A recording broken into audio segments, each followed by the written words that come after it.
This is Chapter 3, Sections 8, Newton's Method. Now, Newton's method is something that is used to approximate zeros, and it uses tangent lines to help approximate zeros on a graph by getting closer and closer to the actual zero. And now, the way these are usually solved are with this table here, starting with n, and this is just how many times you do it, x sub n, which is your starting point, f evaluated at that x value, the derivative evaluated at that x value, the ratio of these two, and then finally you subtract your starting value from this ratio that you found right here. And then once you get this number, you're going to plug that back in right here and then do the process again and again until you get close enough to your zero, which will usually be specified. So let's do this problem right here. First step we want to do is take the derivative. So this is f prime of x is 3x squared. Next we want to make our table, and x sub n, f of x sub n, f prime of x sub n, then the ratio x over f prime of x sub n, and then finally x sub n minus the ratio.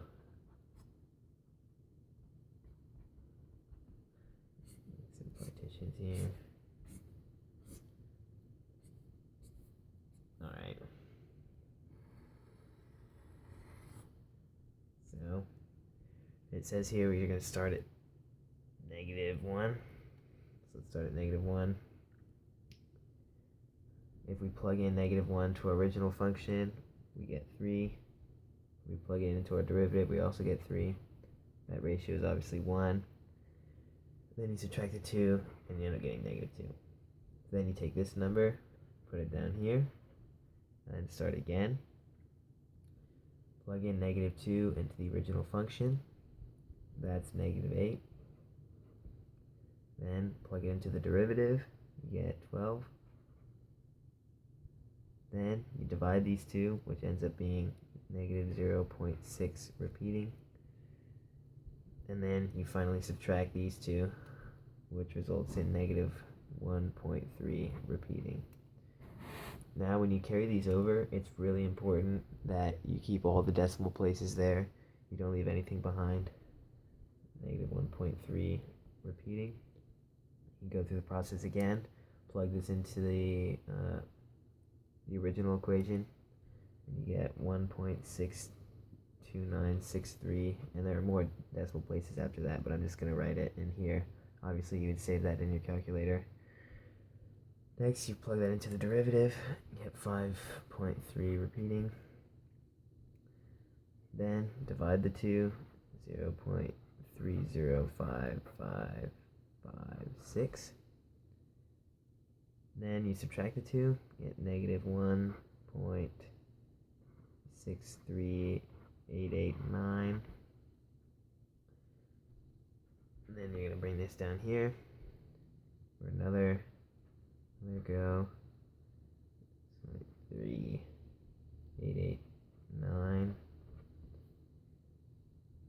Then once again, keep plugging them in to the required spots. Now into the derivative, get 8.05787. And then find the ratio, -0.049887. And then finally, when you subtract the two, you get 1.589. Then bring this down here, -1.589. Plug it back in to the original, -0.012112. Plug this number into the derivative, we get 7.57478. Then if we divide the two, we get -0.00159. Then we subtract these two, we get negative 1.587. And as you can see, these two are very close, so we'll call it close enough.